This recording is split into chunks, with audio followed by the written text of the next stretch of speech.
A neck brace, an eye patch, and a letter, and a bank teller. Hand over the cash. He's being called now the Bandage Bank Robber. How about that? ABC 2 News' Catherine Hawley reports that suspect should be considered armed and dangerous. He casually walked into a Capital One bank in Elkridge Friday, handed the teller a note demanding money, and within seconds was out the door with cash. Less than an hour earlier, investigators think the same man robbed this Sandy Springs bank in Burtonsville, just 17 miles away.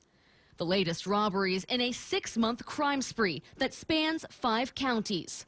Officials say he started back in October in Mount Airy, working his way through at least 9 banks. Now the FBI is involved. They've nicknamed the suspect the Bandage Bank Robber because of the disguises he wears during the holdups. One, he wears a neck brace. Some, he's wearing a scarf. He's got his arm in a sling in one. The bandage is over his nose and mouth in a couple. At every bank, it's the same thing. He conceals part of his face, hands the teller a note, and says he has a gun.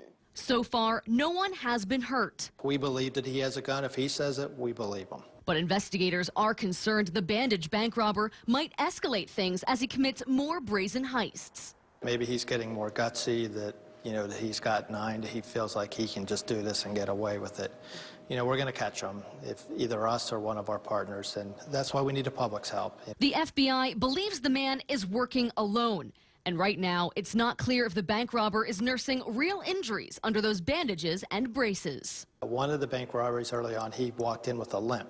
So we don't know if that was a fake limp or he's trying to throw us off. Catherine Hawley, ABC 2 News. The FBI is offering a reward of up to $5,000 in the case, and other rewards are being offered in different jurisdictions. We put more information on our website, abc2news.com. If you know who the Bandage Bank Robber is, call the FBI Baltimore Violent Crimes Task Force at 410-265-8080.